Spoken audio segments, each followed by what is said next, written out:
following up on the Anglo-French summit, the UK is set to help fund a detention centre on French soil in an attempt to try to stop the flow of migrants crossing into the UK via the Channel. The deal was agreed in Paris yesterday between Prime Minister Rishi Sunak and President Emmanuel Macron at a summit to tackle the issue.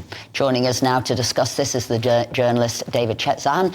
Good morning, David. Well, I don't know what you thought to it, but it seemed a heck of a lot of money for not too much. Well, it does seem like a heck of a lot of money, doesn't it? It's a big chunk of change, nearly £500 million, spread over several years. And there was a bit of a sense of déjà vu, because that last agreement between Britain and France back in November also involved paying tens of millions of pounds for the French to put more police on patrol to try to do more to stop the small boats crossing the Channel. So, in a sense, this is just an extension of that. Plus, as you were saying, the detention centre. Now, that is something that's completely new.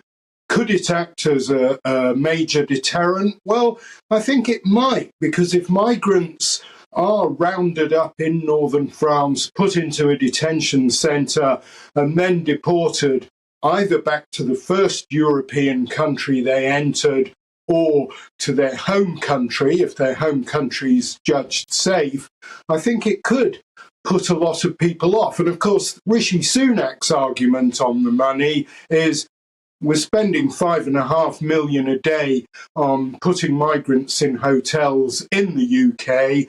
This will help us reduce that bill. So over time, this could be the bottom line could work out quite well. David, because I was trying to read up a little bit on this detention centre that they'd be doing, I think it's in Dunkirk, and I was looking at, well, what's the size? What's the capacity? How many people would be there? What sort of a deterrent are we talking about? They said the capacity was 140 people. That is so far, yes, but I mean, as I understand it, the plan is to extend that, and the plan is not to keep people for months in the detention centre, but to process them rapidly and deport them, basically, if they are found to be in an irregular situation in France. So, yes, I mean, there are holes in this plan, just as there are holes in the Rwanda plan. I mean, Britain's paid £120 million to Rwanda to take migrants. So far, no migrants have been sent there, and Rwanda said that it could only take a few hundred. So, yeah, I mean, we'll have to just see how this works out in practice. You're quite right. It's a little bit vague so far, and it may be a question of applying a sticking plaster to a broken leg. David, can I be cheeky and ask you? It's not like you. No, I know it's not. But you used to be a BBC man. I just wondered what you made of the Gary Lineker situation and whether or not you think the BBC were right to insist on their impartiality rules being implemented in his case, or whether they've overreacted. I'd love to know what you thought about that.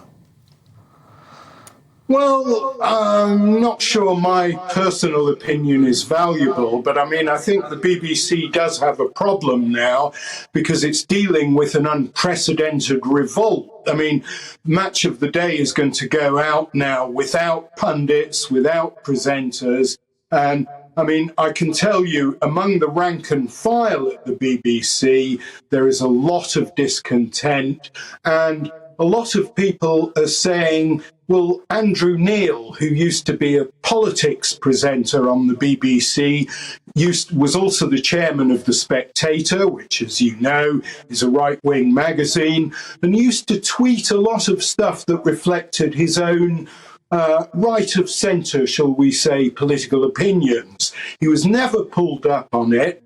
And as far as I could tell, whenever he was presenting or interviewing politicians on the BBC, he always adhered very strictly to the BBC's impartiality rules. So there didn't seem to be a problem.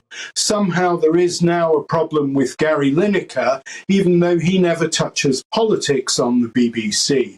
And a lot of BBC journalists are also asking, well, what about the chairman of the BBC, who was found to have failed to declare the fact that he was somehow involved in introducing Boris Johnson to somebody who then gave him a loan of £800 million, who is known to be a Conservative supporter. And then there's the Director General as well, who's a former Conservative candidate, but no questions were ever raised about that. So I think the BBC is going to have to review this very, very carefully. And we'll be talking about that later, because I was surprised that really the BBC has to be impartial, but they didn't seem to have a plan in place for people who were or weren't, what they could do. I don't know, warnings and what would happen if you did breach those. But going on back to the deal that the UK got yesterday with Macron, Macron is still saying that he won't be taking any of those people back who've crossed over on boats. And I'm just wondering, what have we got for our £500 million? We've got this detention centre capacity, 140 people, but he's not going to be taking any of those migrants back in boats.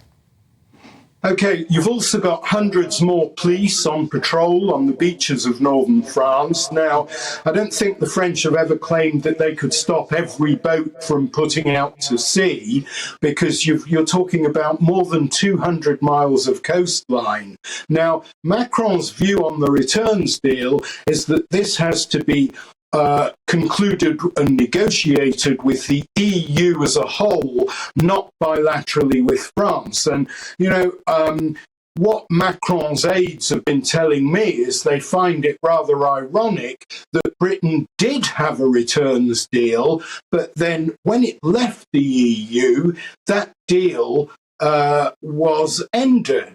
And so essentially what Britain's asking for is a return to the deal it had before Brexit. It's because of Brexit that we can no longer send people back either to the first EU country that they landed in or to their home country. And I think that's what the problem is. Another problem is that since Brexit, Britain has failed to negotiate any bilateral returns deals with any other European countries. For joining us this morning.